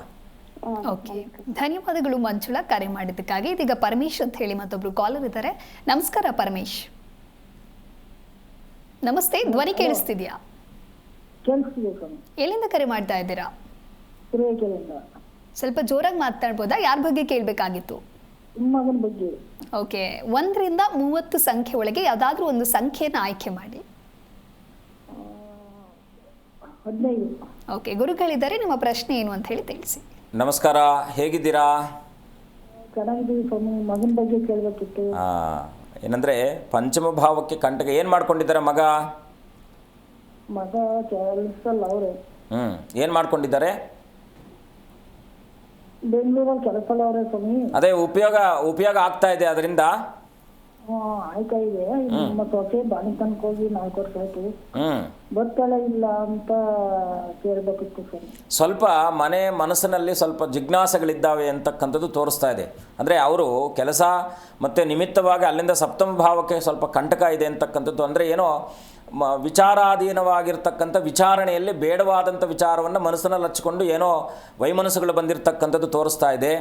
ನೀವು ಮನೆಯಲ್ಲಿ ಸಾಧ್ಯವಾದರೆ ಒಮ್ಮೆ ಅಲ್ಲಿ ನಿಮ್ಮ ಪ್ರಾಂತ್ಯದಲ್ಲಿ ಇರ್ತಕ್ಕಂಥ ಯಾರಾದರೂ ಪುರೋಹಿತರನ್ನು ನೀವು ಸಂಪರ್ಕಿಸಿ, ಅರ್ಚಕರನ್ನು ಸಂಪರ್ಕಿಸಿ ಒಂದೊಮ್ಮೆ ಲಕ್ಷ್ಮೀನಾರಾಯಣ ಹೃದಯ ಪಾರಾಯಣ ಅಂತಕ್ಕಂಥದ್ದು ಇವರಿಬ್ಬರ ಹೆಸರಲ್ಲಿ ಸಂಕಲ್ಪವನ್ನು ಮಾಡಿಸಿ, ಯಾವುದಾದ್ರೂ ಲಕ್ಷ್ಮೀನಾರಾಯಣರ ಸನ್ನಿಧಾನದಲ್ಲಿ ಈ ಲಕ್ಷ್ಮೀನಾರಾಯಣ ಹೃದಯ ಪಾರಾಯಣ ಅಂತಕ್ಕಂಥದ್ದನ್ನು ಪುರಸ್ಚರಣಯುಕ್ತವಾಗಿ ಮಾಡಿಸಿ ಖಂಡಿತ ಒಳ್ಳೆಯದಾಗುತ್ತೆ. ನೀವು ಸೂಚನೆ ಮಾಡಿರ್ತಕ್ಕಂಥ ಸಂಖ್ಯೆ 4 ತಿಂಗಳಲ್ಲಿ ನಿಮಗೆ ಒಂದು ಶುಭಪ್ರದವಾದಂಥ ವಾರ್ತೆ ಬರ್ತಕ್ಕಂಥದ್ದಾಗುತ್ತೆ. ಒಳ್ಳೆಯದಾಗಲಿ. ಓಕೆ, ಧನ್ಯವಾದಗಳು ಕರೆ ಮಾಡಿದ್ದಕ್ಕಾಗಿ. ಗುರುಜಿ ತಿಳಿಸ್ಕೊಡ್ತಾ ಇದ್ರಿ ಸಂಚಿತ ಜನ್ಮದ ಪಾಪಗಳು ಮಕ್ಕಳ ಮೇಲೆ ಯಾವ ರೀತಿಯಾಗಿ ದುಷ್ಪರಿಣಾಮವನ್ನು ಬೀರತ್ತೆ ಅಂತ. ಹಾಗೆ ಸಂಚಿತ ಜನ್ಮದ ಪಾಪಗಳನ್ನು ನಿವಾರಣೆ ಮಾಡೋದು ಹೇಗೆ ಗುರುಗಳೇ? ಅಮ್ಮನವರು ಬಾಲಾಂಬಿಕೆ ಅಂತಕ್ಕಂಥದ್ದಿದೆ. ಇದು ಸಮಸ್ತ ವಿಧವಾದ ಪೀಡಾ ಪರಿಹಾರಾದಿಗಳನ್ನು ನಿವೃತ್ತಿ ಮಾಡ್ತಕ್ಕಂಥ ಒಂದು ಏಕಮೇವ ಮಂತ್ರ. ಬಾಲಾಂಬಿಕೇಚ ವೈದ್ಯೇಚ ಭವರೋಗ ಹರೇತಿ ಚ ನಾಮತ್ರಯಂ ಜಪೇ ನಿತ್ಯಂ ಸರ್ವರೋಗ ಹರಂ ಶುಭಂ ಅಂತಕ್ಕಂಥದ್ದು. ಅಮ್ಮನವರು ಬಾಲಾ ತ್ರಿಪುರ ಸುಂದರಿ. ಯಾಕೆಂದರೆ ಒಂದು ಚಿಕ್ಕ ಮಗುವನ್ನು ನಾವು ಆಶ್ರಯಿಸಿದಾಗ ಎಲ್ಲ ಕೆಲಸಗಳು ನಮಗೆ ಸೂಕ್ತವಾಗಿ ಆಗ್ತಕ್ಕಂಥದ್ದಾಗುತ್ತೆ. ಹಾಗಾಗಿ ಈ ಎಲ್ಲ ಸಂಚಿತ ಜನ್ಮಾದಿಗಳಿಂದ ಬರಬಹುದಾದಂಥ ಲಾಭ ನಷ್ಟಾದಿಗಳು, ಲಾಭನೂ ಇರುತ್ತೆ, ನಷ್ಟನೂ ಇರುತ್ತೆ, ಕಷ್ಟನೂ ಇರುತ್ತೆ, ದುಃಖ ದುಮ್ಮಾನಾದಿಗಳು ಇರುತ್ತೆ. ಈ ದುಃಖ ದುಮ್ಮಾನಾದಿಗಳ ನಿವೃತ್ತಿಗೋಸ್ಕರವಾಗಿ ಈ ಬಾಲಾಂಬಿಕೆ ದೇವಿಯನ್ನು ಪ್ರತಿ ಮಂಗಳವಾರದ ದಿವಸ ಎಲ್ಲಾದರೂ ಬಾಲಾ ತ್ರಿಪುರ ಸನ್ನಿಧಿ ಇದ್ದಾಗ ಅಮ್ಮನವರನ್ನು ಪ್ರಾರ್ಥನೆ ಮಾಡ್ಕೊಳ್ಬೇಕು. ಬಾಲಾಂಬಿಕೇಚ ವೈದ್ಯೇಚ ಭವರೋಗ ಹರೇತಿ ಚ ನಾಮತ್ರಯಂ ಜಪೇ ನಿತ್ಯಂ ಸರ್ವರೋಗ ಹರಂ ಶುಭಂ ಅಂತಕ್ಕಂಥದ್ದು. ಎಲ್ಲ ರೋಗಾದಿಗಳು, ದುಃಖ ಶೋಕಾದಿಗಳು ಎಲ್ಲ ಪರಿಹಾರ ಆಗ್ತಕ್ಕಂಥದ್ದು. ಸಂಚಿತ ಜನ್ಮದಲ್ಲಿ ಎಷ್ಟೇ ಪಾಪಾದಿಗಳಿದ್ದರೂ ಕೂಡ ಅಮ್ಮನವರನ್ನು ಸ್ಪೆಸಿಫಿಕೇಶನ್ ಮಾಡಿ ಬಾಲಾ ತ್ರಿಪುರ ಸುಂದರಿಯನ್ನು ನೀವು ಪ್ರಾರ್ಥನೆ ಮಾಡಿದಾಗ ಇದರಿಂದ ವಿಮೋಚನೆ ಆಗ್ತಕ್ಕಂಥ ಅದೆಷ್ಟೋ ನಮ್ಮ ಹತ್ರ. ಯಾಕೆಂದರೆ ನಾನು ಯಾವುದೇ ವಿಚಾರವನ್ನು ಕೊಟ್ಟಾಗಲೂ ಕೂಡ ಅವ್ರಿಗೆ ಅದು ಅಕ್ಯುರೇಟಾಗಿ ವರ್ಕ್ ಆಗುತ್ತೆ. ಅಮ್ಮನವರು ಯಾಕಂದರೆ ಅಷ್ಟು ದಯಾಮಯಳವಳು. ಆ ದಯಾಮಯಳನ್ನು ನಾವು ಅನನ್ಯವಾಗಿ ಪ್ರಾರ್ಥನೆ ಮಾಡಿದಾಗ ಎಷ್ಟೇ ಜನ್ಮಾಂತರಗಳು, ಯಾಕಂದರೆ ರಾಜರಾಜೇಶ್ವರ, ಅಂಬಾ, ಶಾಂಭವಿ, ಭದ್ರಕಾಳಿ, ಉಮಾ, ಪಾರ್ವತಿ, ಹೈಮವತಿ ಅಂತೇಳಿ ಅಮ್ಮನವರನ್ನು ಪ್ರಾರ್ಥನೆ ಮಾಡ್ತೀವಿ. ಆ ಜಗದಂಬೆಯನ್ನು ನೀವು ಪ್ರಾರ್ಥನೆ ಮಾಡಿದಾಗ ನಿಮ್ಮ ಎಲ್ಲ ಸಂಚಿತ ಜನ್ಮಾದಿಗಳ ಕರ್ಮಾದಿಗಳು ಕೂಡ ವಿಮೋಚನೆ ಆಗ್ತಕ್ಕಂಥದ್ದಾಗುತ್ತೆ. ಸರಿ ಗುರುಜಿ, ಅಂದರೆ ಹಿಂದಿನ ಜನ್ಮದ ಕರ್ಮಗಳು ಈಗಿನ ಬದುಕಿನ ಮೇಲೆ ಯಾವ ರೀತಿಯಾದಂಥ ಒಂದು ಪರಿಣಾಮವನ್ನು ಬೀರಬಹುದು ಗುರುಗಳೇ? ನಾವು ಇವಾಗ ನಮ್ದು ಈಗ ತನಕ ಒಂದು ಪ್ರಶ್ನೆ ಬಂದಿತ್ತು, ಸ್ವಾಮಿ ನಮಗೆಲ್ಲ ಇದೆ, ಯೋಗ ಇದೆ, ತಿನ್ನೋಕ್ಕಾಗ್ತಾ ಇಲ್ಲ. ಮಧ್ಯದಲ್ಲಿ ಏನಾಗುತ್ತೆ, ಈ ಸಂಚಿತ ಜನ್ಮ 4 ಜನದ ಮಧ್ಯದಲ್ಲಿ ಇದೆ ಅಂತ ಇಟ್ಕೊಳ್ಳಿ. ಅವ್ರ ಪೂರ್ವಜರು ತುಂಬ ಆಸ್ತಿ ಮಾಡಿಟ್ಟಿರ್ತಾರೆ, ಅವ್ರ ಮನೆಯಲ್ಲಿ ತಿನ್ನೋಕ್ಕೆ ಸಾಧ್ಯನೇ ಆಗಲ್ಲ. ಯಾಕಂದರೆ ಬಾಡಿಗೆ ಮನೇಲಿ ಇರ್ತಾರೆ, ದಿನನಿತ್ಯದ ಬದುಕಿಗೆ ಹೋರಾಟ ಮಾಡ್ತಾ ಇರ್ತಾರೆ. ಅವ್ರು ನೋಡಿದ್ರೆ ಕೋಟ್ಯಾಂತರ ರೂಪಾಯಿ ಸ್ಥಿರಾಸ್ತಿಗಳಿರುತ್ತೆ ಬದುಕಲಿಕ್ಕೆ. ಯಾಕಂದರೆ ಅವರು ಈ ಬದುಕೇ ಬೇಡಪ್ಪ, ಯಾಕಂದರೆ ಅದೇನು ಒಂದು ಸಣ್ಣ ವಿಚಾರ. ಯಾಕಂದರೆ ಅವರೆಲ್ಲ ಕೂಡ ಏನೋ ಒಬ್ರು, ಯಾಕಂದರೆ ದಾಯಾದಿಗಳಲ್ಲಿ ಒಬ್ರು ಜಾಸ್ತಿ ತೊಗೊಳ್ಬೋದು, ಕಡಿಮೆ ತೊಗೊಳ್ಬೋದು, ಏನೋ ಒಂದು ಇರುತ್ತೆ. ಅದು ಸೂಕ್ತವಾಗಿ ಆಲೋಚನೆ ಮಾಡಿದಾಗ ಒಂದು ಸಣ್ಣ ಸಣ್ಣ ಆಲೋಚನೆಗಳು ಕೋರ್ಟ್ ಮೆಟ್ಲೇರಿರುತ್ತೆ, ವರ್ಷಾನುಗಟ್ಟಲೆ ಎಳಿತಾ ಇರುತ್ತೆ. ಇದಕ್ಕೆ ಅವರು ಅಷ್ಟೆಲ್ಲ ಪ್ರಾಪ್ತಿ ಇದ್ದರೂ ಕೂಡ ಪ್ರಾರಬ್ಧ ಅಂತಕ್ಕಂಥದ್ದು ಅವ್ರನ್ನ ಹಿಡ್ಕೊಂಡು ಎಳೀತಾನೇ ಇರುತ್ತೆ. ಪ್ರಾಪ್ತಿ ಇದ್ದದ್ದನ್ನು ಪ್ರಾರಬ್ಧ ಬಿಡ್ತಾ ಇಲ್ಲ. ಈ ಪ್ರಾರಬ್ಧ ಕರ್ಮಾದಿಗಳು ಇದ್ದಾಗ ಏನಂತ ನಾವು ಸಂಚಿತ ಜನ್ಮದ ಕರ್ಮಾದಿಗಳಿದ್ದಾಗ ಇದು ಸಂಪೂರ್ಣವಾಗಿ ಮಕ್ಕಳ ಮೇಲೆ ಕೂಡ ಪ್ರಯೋಗವನ್ನು ಬೀರುತ್ತೆ. ಹೇಗೆ ಬೀರುತ್ತೆ ಅಂದರೆ, ಮಕ್ಕಳು ತಂದೆ ಮಾತನ್ನು ಮೊದಲನೇದಾಗಿ ಧಿಕ್ಕರಿಸ್ತಾರೆ. ಮತ್ತು ಪ್ರೌಢಾವ್ಯವಸ್ಥೆಯಿಂದ ಯೌವನಾವ್ಯವಸ್ಥೆಗೆ ಬರೋ ತನಕ, ಪ್ರೌಢಾವ್ಯವಸ್ಥೆ ತನಕ ಇವ್ರ ಜೊತೆಲಿ ಇರ್ತಾರೆ ಹೊರತು, ಪ್ರೌಢಾವ್ಯವಸ್ಥೆಯಿಂದ ಯೌವನಾವ್ಯವಸ್ಥೆಗೆ ಬಂದಂಥ ಆ ಸಮಯ, ಆ ಕಾಲಮಾನ ಅಂತಕ್ಕಂಥದ್ದು ಏನಿದೆಯೋ ಸಂಪೂರ್ಣವಾಗಿ ಬದಲಾಗಿಬಿಟ್ಟಿರ್ತಾರೆ. ದುಶ್ಚಟಗಳ ದಾಸರಾಗಿರ್ತಾರೆ, ರಾತ್ರಿ ಎಲ್ಲ ಮಲಗಿರ್ತಾರೆ, ಬೆಳಗ್ಗೆ ಮಧ್ಯಾಹ್ನ 12 ಗಂಟೆಗೆ ಎದ್ದೇಳ್ತಾರೆ. ಯಾರೋ ಒಬ್ಬೇ ಮಗ ಇದ್ದಾನೆ ಅಂತ ಹೇಳ್ಬಿಟ್ಟು ಅವ್ರ ತಂದೆ ಸಾಕಷ್ಟು ಆಸ್ತಿ ಮಾಡಿಟ್ಟಿರ್ತಾರೆ, ಮಾಡಬಾರ್ದು ದುಶ್ಚಟಗಳಲ್ಲಿ ದಾಸರಾಗಿರ್ತಾರೆ. ಇದಕ್ಕೆ ಪಂಚಮ ಭಾವ, ಅದು ನಾನು ಹೇಳಿದ್ನಲ್ಲ, ಪಂಚಮ ಭಾವಕ್ಕೆ ಏನಾದರೂ ಎಫೆಕ್ಟ್ ಬಂತು ಅಂದರೆ ಮಕ್ಕಳು 10 ಜನ ಮಕ್ಕಳಿರಲಿ, 10 ಜನ 10 ದಾರಿಯಲ್ಲಿ ಇರ್ತಾರೆ. ಇದು ಯಾಕಂದರೆ ಇದು ಎಕ್ಸಾಂಪಲ್, ನಮಗೆ ಉದಾಹರಣೆಯುಕ್ತವಾಗಿ ನಾನು ಮಾತನಾಡ್ತಾ ಇರ್ತಕ್ಕಂಥದ್ದು. ಆ ಜನ್ಮದ ಸಂಚಿತ ಜನ್ಮದ ಪರಿಹಾರ ಹೇಗೆ ಮಾಡಬೇಕಪ್ಪ ಅಂದರೆ, ಮುಖ್ಯವಾಗಿ ಮಕ್ಕಳನ್ನು ನಾವು ಆರಾಧನೆ ಮಾಡಬೇಕು. ಹೇಗೆ ಮಕ್ಕಳನ್ನ ಆರಾಧನೆ ಮಾಡೋದು? ಎಲ್ಲೋ ಈಗ ಅನಾಥ ಮಕ್ಕಳು ಇರ್ತಾರೆ, ಈ ಥರ ಸಮಸ್ಯೆಗಳು ಬಾಧಿತವಾಗ್ತಾ ಇದೆ ಅಂತಕ್ಕಂಥವ್ರು ಯಾವುದಾದ್ರೂ ಒಂದು 10 ಜನನೋ 5 ಜನನೋ ಅವ್ರ ಶಕ್ತಿಯಾನುಸಾರ ಒಬ್ಬರೋ ಇಬ್ಬರೋ ಬಡ ಮಕ್ಕಳನ್ನು ಅಡಾಪ್ಟ್ ಮಾಡ್ಕೊಳ್ಬೇಕು. ಈಗ ನಾವು ಅನಾಥಾಶ್ರಮಗಳಲ್ಲಿ ಮಕ್ಕಳು ಇರ್ತಾರೆ, ಅವ್ರಿಗೆ ಇವರು ಸಂಪೂರ್ಣವಾಗಿ ಎಲ್ಲ ಮಾಡಬೇಕು ಅಂತಲ್ಲ, ಇವರು ಶಕ್ತಿಯಾನುಸಾರದಲ್ಲಿ ಅದನ್ನು ಮಾಡಬೇಕು. ಎರಡನೇದಾಗಿ ಅಂಧರಿಗೆ ನಾವು, ಯಾಕೆಂದರೆ ನಾವು ಅವರನ್ನು ಈ ಜಗತ್ತು, ಯಾಕೆಂದರೆ ಪಾಪ ಅವ್ರಿಗೆ ಅತ್ಯಂತ ಜ್ಞಾನವಂತರವರು, ಅವ್ರಿಗೆ ನಾವೇನೋ ಇದು ಮಾಡ್ತೀವಿ ಅಂತಕ್ಕಂಥದ್ದಲ್ಲ, ಸಹಾಯ ಮಾಡಬೇಕಾದದ್ದು ಪ್ರತಿಯೊಬ್ಬ ಮನುಷ್ಯನ ಧರ್ಮ. ಮನುಷ್ಯನಿಗೆ ಉಪಕಾರಾರ್ಥಂ ಇದಂ ಶರೀರಂ ಅಂತೇಳಿ, ಉಪಕಾರ ಮಾಡುವಂತಹ ಉಪಕಾರ ಮಾಡುವಂತಹ ಮನಸ್ಥಿತಿಯನ್ನು ನಾವು ಯಾವಾಗ ಹೆಚ್ಚಿಸ್ಕೊಳ್ತೀವೋ ಸಂಚಿತ ಅಥವಾ ಪ್ರಾರಬ್ಧ ಕರ್ಮಾದಿಗಳಿಂದ ಖಂಡಿತವಾಗಿ ನಿವೃತ್ತಿ ಆಗ್ತಕ್ಕಂಥದ್ದಾಗುತ್ತೆ. ಓಕೆ ಗುರುಜಿ, ಇನ್ನು ಸಂಚಿತ ಜನ್ಮದ ಬಾಧೆ ಇದ್ದಾಗಿ ಆರೋಗ್ಯ ಆಗಿರಬಹುದು, ಉದ್ಯೋಗದಲ್ಲಿಯೂ ಕೂಡ ಏನಾದರೂ ಪರಿಣಾಮ ಬೀರುತ್ತಾ? ಇದಕ್ಕೆ ಸಂಬಂಧಪಟ್ಟಂತೆ ಸಮಸ್ಯೆಗಳು ಎದುರಾಗಬಹುದು? ಒಂದು ಪ್ಯಾಕೇಜ್ ನಾವು ಒಂದು ಹೋಟ್ಲಿಗೆ ಹೋದಾಗ ನಾವು ಒಂದು ಮಿಲ್ಸ್ ಅಂತ ತಗೊಳ್ತೀವಿ. ಅಂದರೆ ಊಟ ಅಂತ ನಾವು ಅವ್ನು ಕನ್ಸಿಡರ್ ಮಾಡಿ ಅದನ್ನು ಊಟ ಅಂತ ತಗೊಳ್ತೀವಿ. ಆ ಊಟದಲ್ಲಿ ಎಲ್ಲ ಪಲ್ಯಗಳಿರುತ್ತೆ, ಸ್ವೀಟ್ ಇರುತ್ತೆ, ಅನ್ನ ಇರುತ್ತೆ, ರಸಮ್ ಇರುತ್ತೆ, ಹಪ್ಪಳ ಇರುತ್ತೆ, ಎಲ್ಲ ಇರುತ್ತೆ. ಹಾಗೆ ಬದುಕಿನುದ್ದಕ್ಕೂ ಕೂಡ ಇಲ್ಲಿ ಈ ಜನ್ಮದಲ್ಲಿ ಅದೊಂದೇ ಅಲ್ಲ, ಗಂಡ ಹೆಂಡತಿಯರ ಮಧ್ಯದಲ್ಲೂ ಕೂಡ ಈ ಸಂಚಿತ ಜನ್ಮದ ಪ್ರಾರಬ್ಧತೆ ಇದ್ದಾಗ ಈಗ ಇಂಡಿಯಾದಲ್ಲಿ ಒಂದು ಟ್ರೆಂಡ್ ಆಗಿಬಿಟ್ಟಿದೆ. ಅಂದರೆ ಬೆಡ್ ಡೈವರ್ಸ್ ಅಂತ. ಅಂದರೆ ಆಸೆಯಿಂದ ದೂರ ಇರತಕ್ಕಂಥವ್ರು. ಯಾಕಂದರೆ ಗಂಡ ಹೆಂಡತಿಯರ ಸಂಬಂಧ ಹೇಗಿರಬೇಕಪ್ಪ ಅಂದರೆ ಅವಿನಾಭಾವವಾಗಿ ಅನನ್ಯವಾಗಿ ಅವರಿಬ್ಬರು ಕೂಡ ಒಡನಾಡಿಗಳಾಗಿ ಬದುಕಬೇಕು. ಈಗೇನಾಗ್ತಿದೆ, ಒಂದಷ್ಟು ಕಾಲಾತೀತವಾದಂಥ ಸಂದರ್ಭದೊಳಗೂ ಅಲ್ಲಿಂದನೇ ಪ್ರಾರಂಭ ಆಗುತ್ತೆ. ನಿದ್ದೆ ಬರಲ್ಲ. ಮೊದಲನೇದಾಗಿ ನಿದ್ದೆಗೆ ಸಮಸ್ಯೆ ಬರ್ತಾ ಇರತಕ್ಕಂಥದ್ದಾಗುತ್ತೆ. ಯಾಕೆಂದರೆ ನಾನು ಇದನ್ನು ಈ ಸಂದರ್ಭದಲ್ಲಿ ಹೇಳ್ಬೋದು, 20 ವರ್ಷ ನಿದ್ದೆ ಬರದೇ ಇರತಕ್ಕಂಥವ್ರು ಕೂಡ ನನ್ನ ಹತ್ರ ಬಂದಿದ್ದರು. 20 ವರ್ಷಗಳಿಂದ ಸತತವಾಗಿ ನಿದ್ದೆ ಇಲ್ಲ ಅವರಿಗೆ ಪಾಪ. ಯಾಕೆ? ಸಂಚಿತ ಜನ್ಮ, ಸಂಚಿತ ಕರ್ಮ. 20 ವರ್ಷ, 1-2 ವರ್ಷಗಳಿಂದ ಆದರೆ ಆರಾಮಾಗಿದ್ದಾರೆ. ಹಾಗೆ ಏನಾದರೂ ಯಾವುದೋ ಒಂದು ಅವರನ್ನು ಮುಂದಕ್ಕೆ ತಳ್ತಾ ಇರುತ್ತೆ. ಈಗ ನಮ್ಗೆ ತುಂಬ ಹೊಟ್ಟೆ ಹಸಿವಾಗ್ತಾ ಇದ್ದಾಗ ಒಂದು ಲೋಟ ನೀರು ಕುಡಿದ್ಬಿಟ್ರೆ ಸ್ವಲ್ಪ ಸಮಾಧಾನ ಆಗುತ್ತೆ. ಹಾಗೆ ಬದುಕನ್ನು ಸಮಾಧಾನ ಪಡಿಸ್ಕೊಂಡು ಬದುಕೋದು ಬೇರೆ, ಅದೇ ತಾನಾಗೇ ಬರ್ತಕ್ಕಂಥದ್ದು ಬೇರೆ.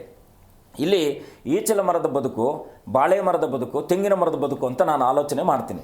ಈಚಲ ಮರ ಅಂದರೆ ಅದೆಲ್ಲೋ ಒಂದು ವರ್ಷಕ್ಕೊಮ್ಮೆ ಸಿಗುತ್ತೆ, ಅದನ್ನ ಇಟ್ಕೊಂಡು ಜೀವನ ಮಾಡ್ತಾ ಇರ್ತಾರೆ. ಬಾಳೆ ಮರ ಅಂದರೆ ಪ್ರತಿನಿತ್ಯವೂ ಕೂಡ ಪ್ರಯತ್ನಪೂರ್ವಕವಾಗಿ ಅವ್ರು ಬಿದ್ದು ಗೆದ್ದು ಎದ್ದಬೇಕು. ಹಾಗೆ ಇನ್ನು ತೆಂಗಿನ ಮರ ಅಂದರೆ ಯಾರೋ ಹಾಕಿಟ್ಟಿರ್ತಾರೆ, ಅದನ್ನು ಅವರು ಸವಿಸ್ತಾರವಾಗಿ ಜೀವನವನ್ನು ನಡೆಸ್ಕೊಂಡು ಹೋಗ್ತಾ ಇರ್ತಕ್ಕಂಥವ್ರು. ಹಾಗೆ ಸಂಚಿತ ಜನ್ಮಕ್ಕೆ ನಾವು ಈ ಕರ್ಮಾದಿಗಳನ್ನು ವಿಮೋಚನೆ ಮಾಡಬೇಕಾದ್ರೆ ದಾನ ಧರ್ಮಗಳು, ಯಾಕೆಂದರೆ ಗ್ರಹಾರಾಧನೆಯಲ್ಲಿ ದಾನ ಧರ್ಮಗಳಿಗೆ ಅತ್ಯಂತ ಶ್ರೇಷ್ಠತೆಯನ್ನು ಕೊಟ್ಟಿದ್ದಾರೆ. ಯಾರೋ ಒಬ್ಬರು ನಮ್ಮ ಪೂರ್ವಜರು ನಮ್ಮ ಮನೆಯಿಂದ ತೀರೋಗಿದ್ದಾಗ ನಾವು ದಶದಾನಗಳಂತ ಮಾಡ್ತೀವಿ. ಯಾಕೆ ದಾನಗಳನ್ನು ಮಾಡಬೇಕಂದ್ರೆ ದಾನಗಳ ಬಗ್ಗೆ ಇನ್ನೊಮ್ಮೆ ಮಾತನಾಡೋಣ. ದಾನಗಳಿಗೆ ಅಷ್ಟು ಮಹತ್ವ ಇದೆ. ದಾನ ಅಂತಕ್ಕಂಥದ್ದು ದೇಹ ಸೃಷ್ಟಿಯ ಒಂದು ಪ್ರಮುಖವಾದಂಥ ಅಂಗ, ಒಂದು ವಸ್ತು. ಅದು ಆ ವಸ್ತುವನ್ನು ನಾವು, ಯಾಕೆಂದರೆ ಊಟ ಅನ್ನ ಆಹಾರಾದಿಗಳಿಂದ ನಾವು ಬದುಕಲಿಕ್ಕೆ ಸಾಧ್ಯನೇ ಇಲ್ಲ. ನೀವೇನೇ ಪಾರಮಾರ್ಥಿಕವಾಗಿ ನೀವು ಕೊಟ್ಟಂಥ ವಸ್ತುಗಳು ಅದು ಕ್ಷಣಿಕ ಮಾತ್ರ ಸುಖ ಕೊಡ್ಬೋದು. ಒಂದು ಒಳ್ಳೆ ವಸ್ತು ತಗೊಂಡ್ವಿ, ಒಂದು ಬಟ್ಟೆ ತಗೊಂಡ್ವಿ ಅಂತಕ್ಕಂಥ ಈ ಸಂದರ್ಭದಲ್ಲಿ ನಾವು ದಾನಾದಿಗಳನ್ನು ಮಾಡಿದಾಗ, ದೇವತಾ ಉಪಾಸನೆಗಳನ್ನು ಮಾಡಿದಾಗ ಇದರಿಂದ ಖಂಡಿತ ವಿಮೋಚನೆ ಮಾಡತಕ್ಕಂಥ ಎಲ್ಲ ಅವಕಾಶಗಳಿರ್ತಕ್ಕಂಥ. ಸರಿ ಗುರುಜಿ, ಇನ್ನು ನಮ್ಮ ಇವತ್ತಿನ ಕಾರ್ಯಕ್ರಮದಲ್ಲಿ ಸಾಕಷ್ಟು ವಿಚಾರವನ್ನು ನಮ್ಮ ವೀಕ್ಷಕರಿಗಾಗಿ ತಿಳಿಸ್ಕೊಟ್ಟಿದ್ದೀರಾ. ಧನ್ಯವಾದಗಳು ಗುರುಜಿ, ಕಾರ್ಯಕ್ರಮಕ್ಕೆ ಆಗಮಿಸಿದ್ದಕ್ಕಾಗಿ. ಶುಭಂ ಭೂಯಾತ್, ಲೋಕ ಸಮಸ್ತ ಸುಖಿನೋ ಭವಂತು. ನೋಡಿದಿರುವ ವೀಕ್ಷಕರೇ, ನಮ್ಮ ಇವತ್ತಿನ ವಿಶೇಷ ಕಾರ್ಯಕ್ರಮದಲ್ಲಿ ಸಂಚಿತ ಜನ್ಮ ಅಂದ್ರೆ ಏನು, ಸಂಚಿತ ಜನ್ಮದ ಪಾಪಗಳ ನಿವಾರಣೆಗೆ ಏನ್ ಮಾಡಬೇಕು ಅಂತ ಹೇಳಿ ಗುರುಜಿ ಬಹಳ ಅರ್ಥಗರ್ಭಿತವಾಗಿ ತಿಳಿಸ್ಕೊಟ್ಟಿದ್ದಾರೆ.